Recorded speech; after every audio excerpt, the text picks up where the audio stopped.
Kjo është Ukia, është në dhomën e Leonis, ku kam i sjell kryshtë dhe një avë dhe ditë e ka fazën. Kjo është e nxjerrë direkt nga ujku, vret edhe pamja e saj është shumë e veçantë. Hajde Uka, hajde vaj. Si që shini me shikim, me ngjyrë, me gjitha i ka të parafërta me ujku. Është një nga ekzemplarët më të veçantë. 4 të tillë kemi në fermë, ta janë pasardhësit e ulkonjës, do ta fokusojmë tash edhe ulkonin atje. Edhe kanë gjenetik shumë të parafërt me ujkun. Shihet edhe në pamje, në lëvizje, gjitha i ka karakteristikat e ujkut. Për Sokolin, ata nuk janë thjesht kafsh, janë dëshmi e gjallë e lidhjes së shqiptarëve me tokën dhe natyrën, që nga koha e ilirëve. Të gjithë këta qanë që janë këtu i takojnë racës së deltarit i lirë. Të gjithë janë deltari i lirë. Mbrana aty ka linja gjenetike që janë kombinuar me shekuj dhe kanë dalë të ndryshme. Për shembull Rudi Dardan është e vërtetë që hanë më pak se sa deltari. Është me qime më të shkurtë, është më territorial, është më fleksibil. Kangalli turk është nxjerrë nga këta. Kangallin turk e kanë nxjerrë nga Ruda Dardan. Ata e kanë kultivuar, kanë sofistikuar, kanë regjistruar, kanë nisë përpara. Ushqimin ja u jap gjithë dhe bio. Unë nuk i ushqej me ushqim industrial. Ju sjell ushqim të freskët çdo ditë. Edhe hanë sipas sasisë së trupit. Ktu ka qenë që është 80 kg i madh. Ati ka raste që janë edhe 4 kg. Kur du me ngo.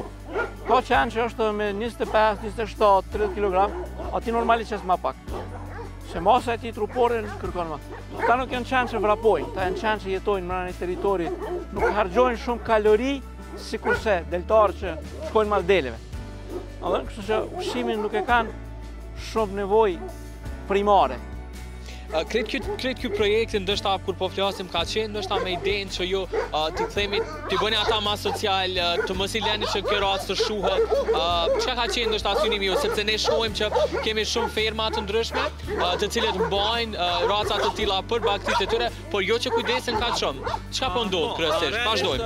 Realisht duhet të sigurojmë 400 ekzemplarë të deltarit i lirë me mikrochip, me test ADN-s, që Federata Kinologjike e Evropës ta pranoj deltarin i lirë si racë e jonja. Dhe unë jam duke punuar që të siguroj gjene të pastërta në mënyrë që kur të kem 400 ekzemplarë, ta aplikojmë si Kosovë dhe të arrijmë ta regjistrojmë racën tonë si e jona. Çka është shumë e rëndësishme për këta është se ne i filtrojmë gjenet e tyre. Ne nuk i lëmë të kombinohem si mas dëshirës tyne.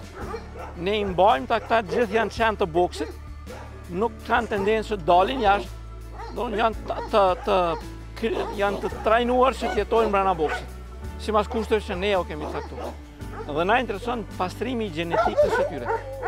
Dhe kur të arrijmë të kemi në numër të caktuar, ne do të aplikojmë dhe racën tonë do ta njeh gjithë bota si raca autoktone e deltarit i lirë që është rritë deltarit i lirike. Do të thonë këto qenë që momentalisht qëndrojnë në bokë, a kanë me pasë mundësin me dalë? Po, na këta i nxjerrim me shetit, por ta janë të adoptuar me jetu mbrana boksit. Ashtu që janë ata tjerë të adoptuar me shku me dele, me rri, me ngajt maleve, me rujt tokë, ta janë të adoptuar me jetu në bashkësi, e pranojnë njën e tjetërin, një kopeje madhe, i kanë zonat secili, ne e kemë zonën Karabashët, deltarët Karabash me kokë të zezë, tu i kemi deltarët me trup të verdh, prapa i kemi rudat, atje i kemi deltarët trup bardh, tu i kemi deltarët bardhë. Do të thotë, në të ardhmen, krejt kjo hapësin do t'jetë vetëm deltarë trup bardh. Dhe hapësin tjetër do t'jetë deltarë trup zi. Do t'i vojmë zonat saktuara.